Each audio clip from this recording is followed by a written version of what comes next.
Hello and welcome to my Triangle Strategy playable character tier list. This is your guide to find out which characters are good and which characters are bottom tier. Now currently I've beaten the game 4 times, I've done every ending and I've done it all on hard mode, which is a lot different to normal. And my other unique perspective is I did not do any of the mock battles. So I never grinded for money, I never grinded for experience in the mock battles. I just simply played the maps and never did any training. So that's might lead me to have some different opinions about which character is good. All right, anyway, here we go into the tier list. We're starting with Benedict, everyone's favorite heartless tactician, whether it's blowing up a dam, giving up your friends, just slaughtering people for benefit. That's Benedict. But how does he do as a playable character? Well, very clearly he's going to be our first character in S tier.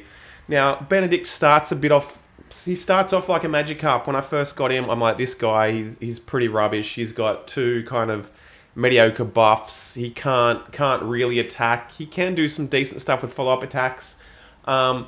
He's good. He's really good at tanking, which took me a while to figure that out in my playthroughs, but he's really good at holding down choke points, but he really shines later in the game when he gets his abilities now, which is fantastic. Dragon Shield is absolutely amazing. He can make up to 5 units invincible, and this is a game changer. Once you get this ability, it can turn the tide of battle. You can get in situations where you can tank mage hits, you can tank boss hits. So Dragon Shield alone makes him absolutely amazing, but even more important than that is his ability called Twofold Turn, which grants a character to go twice in a row. Now this ability is so important because it can take your mage in to get an attack, and then in their second turn the mage can get off a second attack and run away. So Twofold Turn is amazing for hit and run tactics, and in the harder difficulties, being able to be safe and not getting hit is so important. So the Twofold Turn is just amazing. You can get Corentin in to drop a Glacial Moon and then get him out safely. And that's, in the harder difficulties, protecting your mages is so vital. And that's why I've given Benedict the S tier treatment. All right, our next one, Frederica. Now this is a tricky one because I do love the mages. On hard mode, it's really difficult to do damage. The damage is reduced, and it ends up a lot of the time the mages are your characters that are doing all your damage. The melee units are pretty, with the exception of one, the melee units are pretty average at doing damage. So I love the mages. Frederica gets the waifu points as well, but I've decided to put her in A tier because she's really good, but I don't think she's quite S tier. Now there's 2 things holding her back. Yeah, she's got some fantastic damage with Scorch and Blazing Chains. It's amazing. She can set the ground afire with oil. Oil is pretty OP. And her Flame Shield counter is really good. You can do some really cool things with Eridor, where you get Eridor to tank with the Flame Shield, with Huette set sights, with Jens's turret, and Eridor can just win the whole level just by himself with that extra chip damage as well. But the things holding Frederica back are her 4 move. Now, movement is absolutely king in this game, and I really hate the slower characters. Like, if it's a defensive map, yeah, for sure, pick Frederica. But if it's a map where you need to move, having 4 movement and not keeping up with the team can be deadly. Or if you're trying to do hit and run tactics, having 4 movement is really going to hamper you. So yeah, I give her an A tier because she's got 4 movement, and also because Sunfall takes 2 turns or all the moves to charge. I mean, you can speed them up with the double turn bonuses, but I just don't like the fact that Sunfall takes 2 turns as well. So that taking 2 turns and a 4 movement means I'm going to put Frederica in A tier. It's not that she's actually really good, but I think they're her 2 flaws.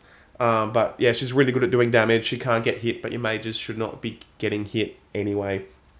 All right, next one, Roland, absolute D tier. Now, so many people think, oh, Roland, he gets better through the game, but honestly, there's just so many better characters that you can pick. Okay, Roland just dies so easily, and it's annoying because he's mandatory in a lot of missions.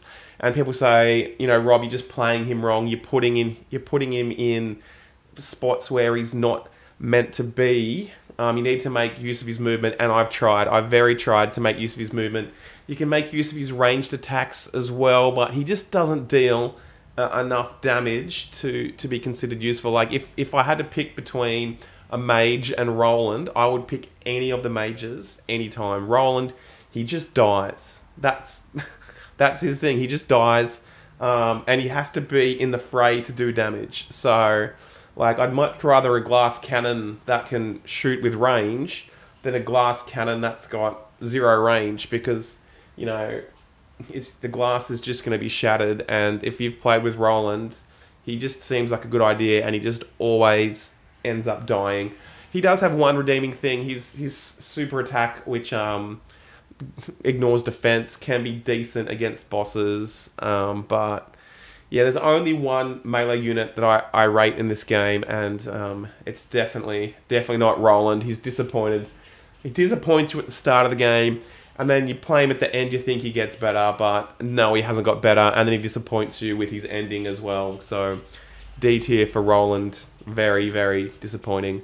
Next is Gila. I'm going to put Gila in S tier. A lot of people think that's going to be controversial because at the start of the game, Gila sucks. All the items can do a better job healing than Gila.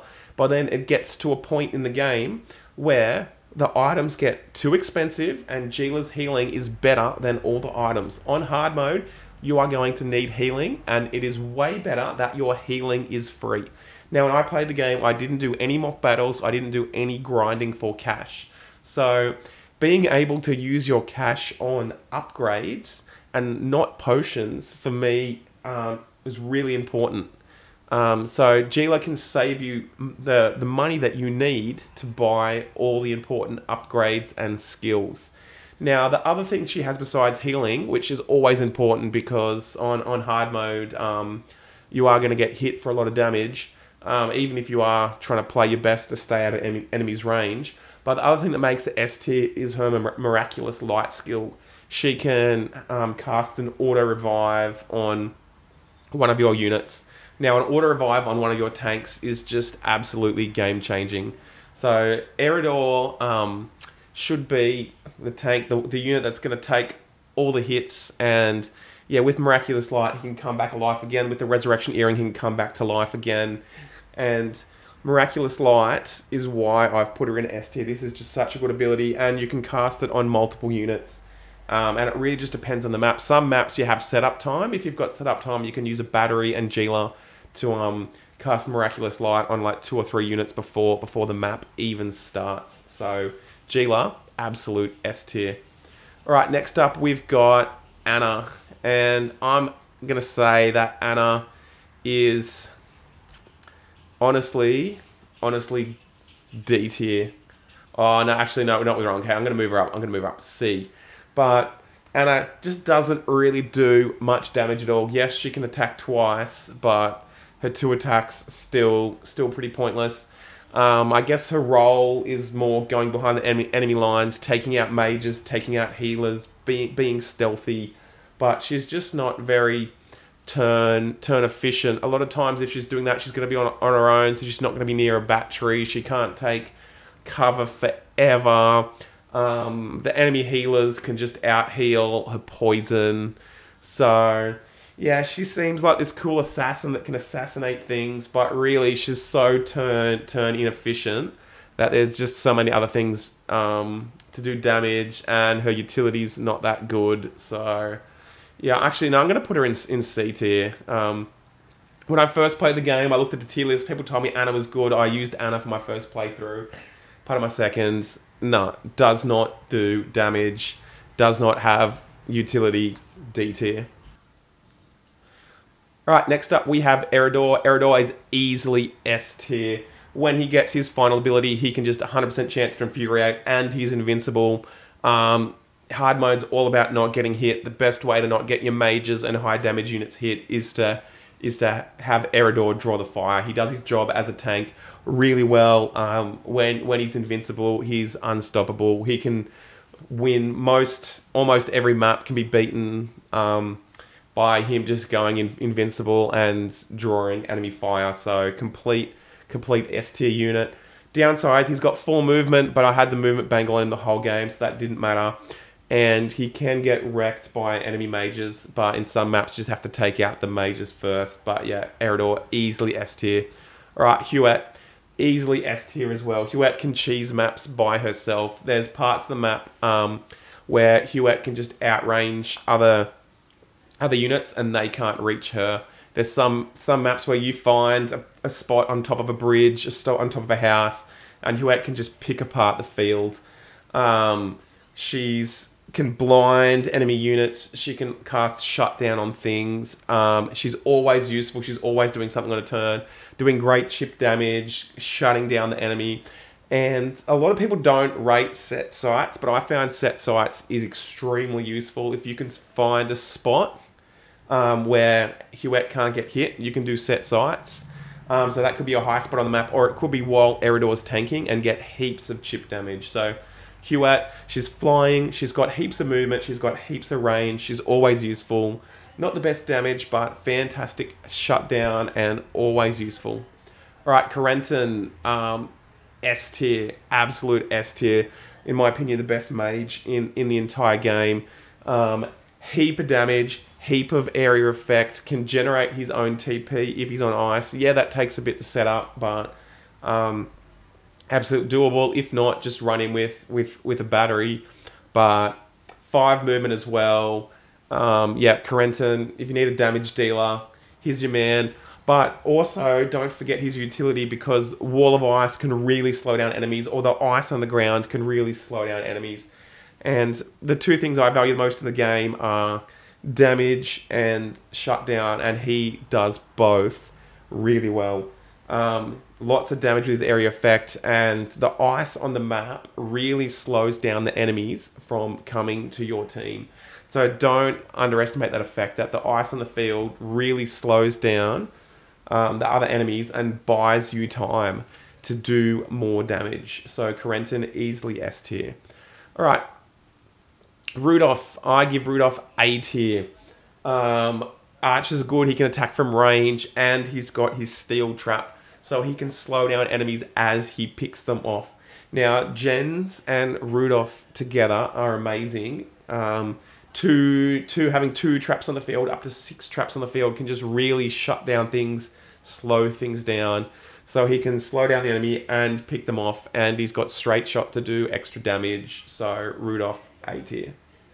Next up, it's our hero, Sqaure. Now, after 4 playthroughs to the game, I honestly wish I could drop him. He's mandatory on all the missions, I think.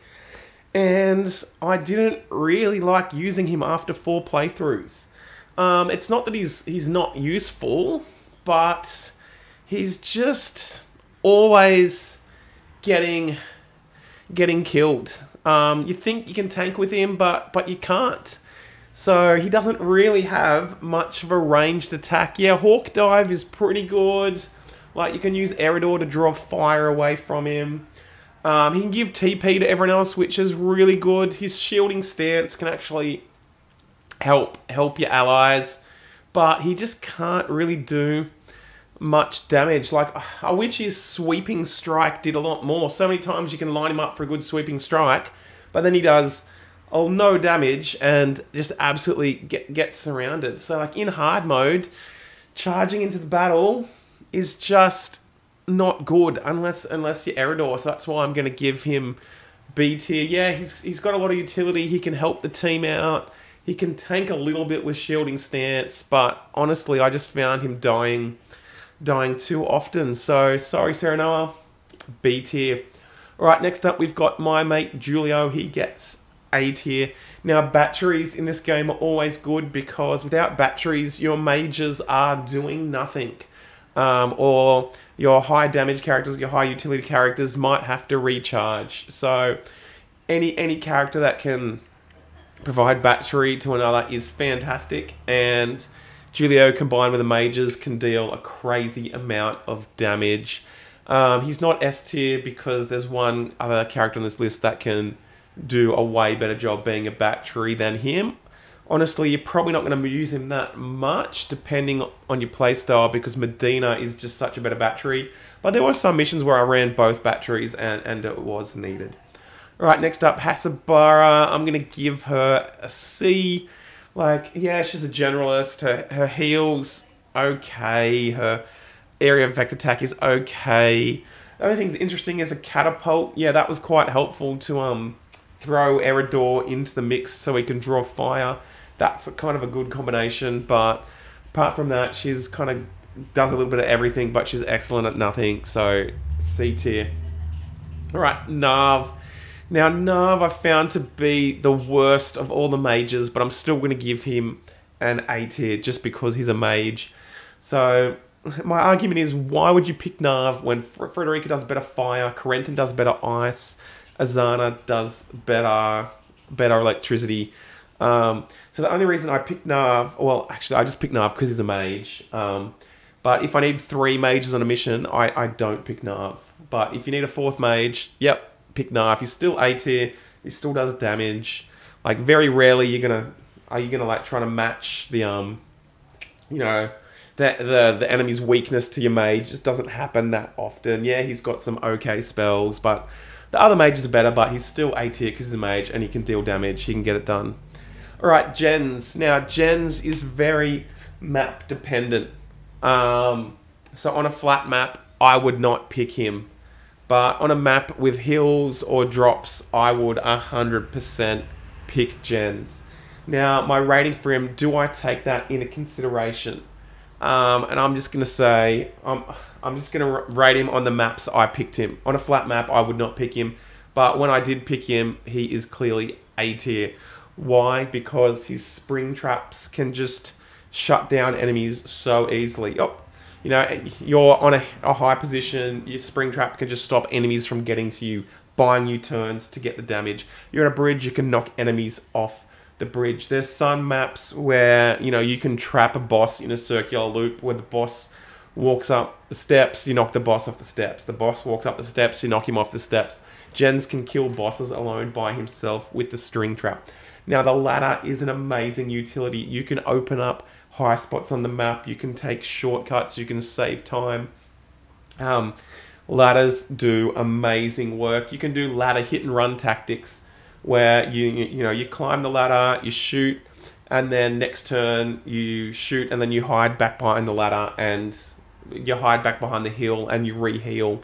The ladders can draw enemies. I think it's a bug in the game, but if you stand at the top of the ladder, you can have melee units just wait at the bottom of the ladder while you pick them off.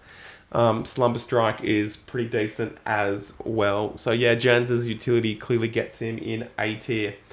Alright, Lionel, he is another Magikarp unit. When you first get him, you're like, this guy is absolutely terrible.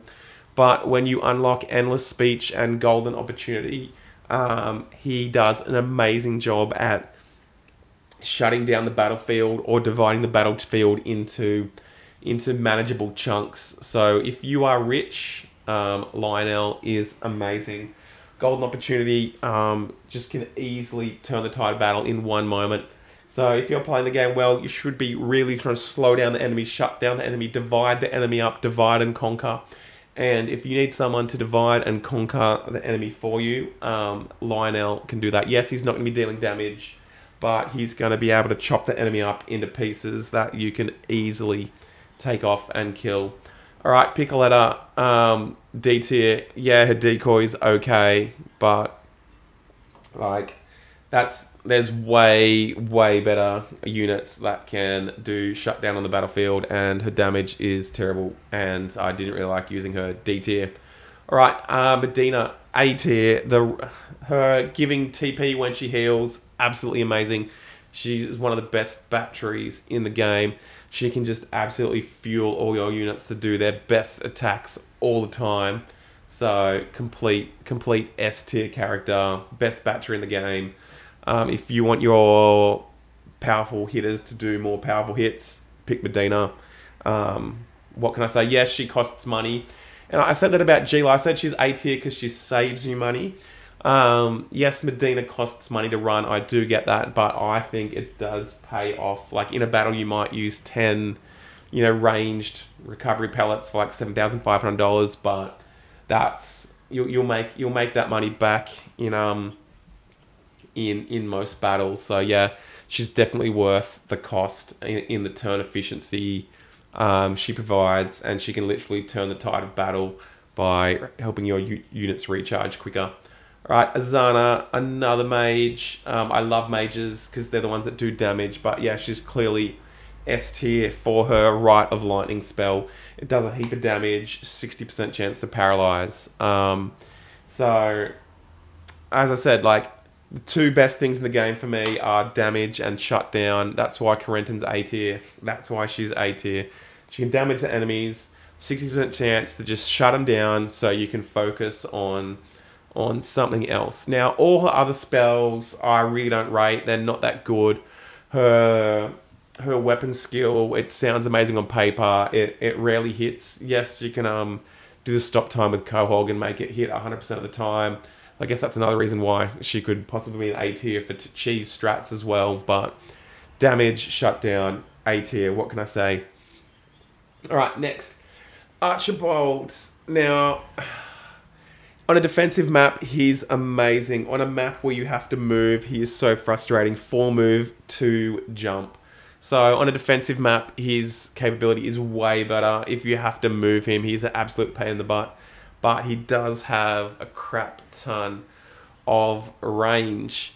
But Huette, who's your other archer, has the range and mobility. So Huette's way better at sneaking behind things, getting back attacks, shutting things down. I mean, Archibald, yeah, he can do that. Well, he can't really get back attacks because he's not moving that quickly around the map. He does have the skill where edged arrow, where he can take down bosses really quick as well. So I am going to give him an A tier still, but his 4 movement means he can be really slow. And if you're on a map where you have to move, or it's flat, or there's no cover for him, he can be a liability. Alright, next we've got Cordelia. I'm going to put her in A tier. Healers are always good. She's got lots of great heals. She's got regen. She can sacrifice 50% of her health. She can overheal.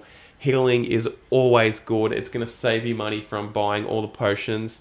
And I should have mentioned before that if you play the game enough, I honestly don't think the game gives you enough potions. It's very easy to buy the shop out of potions, which happened on plenty of my runs.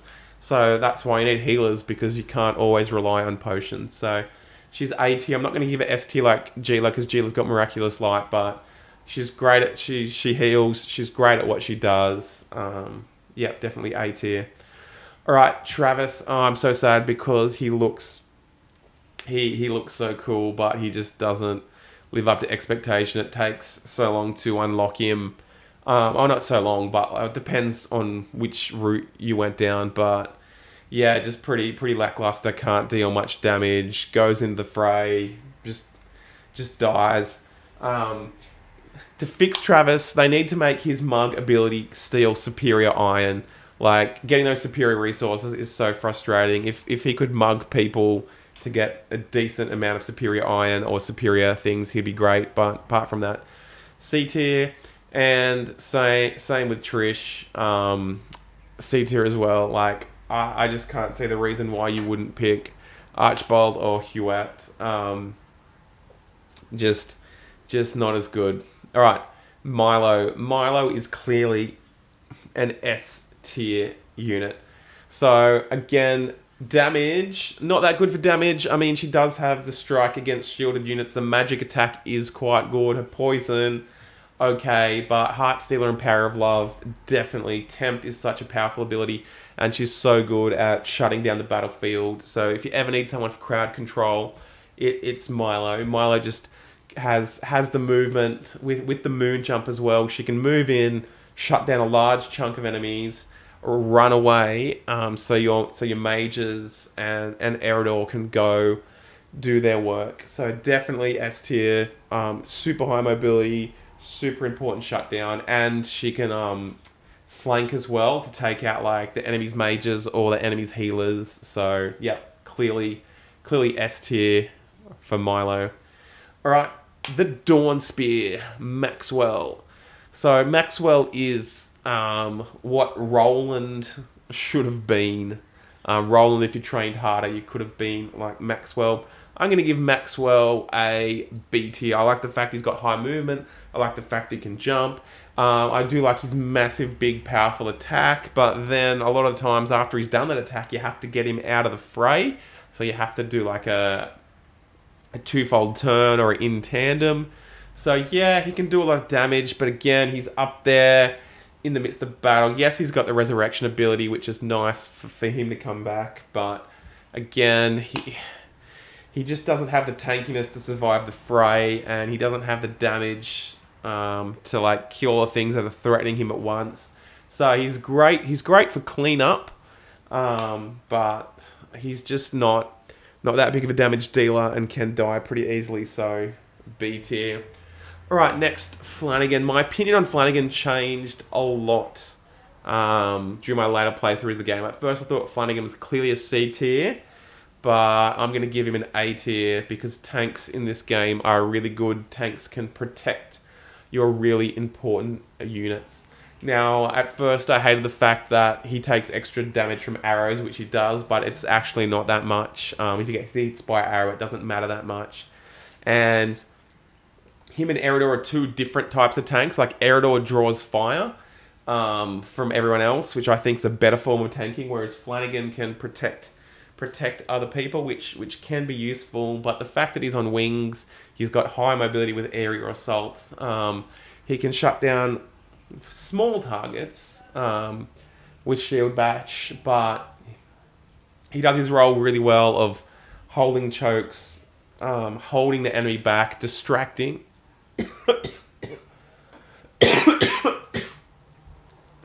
important enemies, and he moves around the map really easy, so I'm going to give him a B tier. Alright, next up, Groma. Yeah, D tier. She's a dodge tank, and dodge tanking in this game does not work. She just gets hit and she dies. That's it.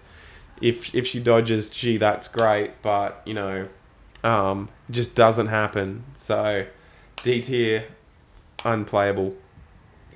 Alright. Avlora. Avlora gets an S tier, in my opinion. She's the only unit that I would actually like to go into the fray. She can tank a little bit, but she gets rewarded by going in the fray by dealing extra damage. Yes, it's hard to pull off. It's risky, but that's the whole point of her unit. You can cast Miraculous Light on her if you want her to come back. But the best thing about her is she can go into the fray, and then she can use Bloody Cross to kind of push enemies away and buy some time to get back and to heal. So when I played the game on hard mode 4 times, like, I honestly believe that range is king. Picking things off from range is just so good. Going into the fray is not helpful whatsoever. But if there's one unit I'm going to send into the fray, it would be Avlora, because she's got enough damage, she can pull it off, and she's got enough shutdown with Bloody Cross that it's worth it. That's her get out of jail free cards to help her get out of tough situations. So definitely S tier. All right, next one, Decimal. Yeah, D tier. Decimal is boring. He's not useful, and he's boring. He can attack units with certain amounts of HP. On a defensive map, he's okay. On an aggressive map, you have to get him in the position, which is very hard because he's got low movement, low jump, random damage, just too hard to use and not even fun. Like, yeah, if you wanted, you could have a battery with him and just spam him while you just wait in a defensive position. So you could do that all day, but it's just boring and it's just not fun. All right, this character who Giovanna, completely forgotten the name, D tier. So map dependent. It's It's just inconsistent and unusable. There's just so many characters that can do better damage. Just why would you bother? And finally, the king of S tier, Quahog. I'm going to put him at the front of S tier. Because, yeah, he can cheese maps by himself. He can win maps just moving things around the map. As I said, movement in this game is king. He can swap position. He can move bosses closer to you. Can just win maps by himself. Well, there you go. There's my tier list. Actually, I'm going to rank just the S tier ones in order of importance. So, Quahog. Then I'm going to say it's Medina is next. And then Milo. And then Hewitt. And then Eridor. Corentin.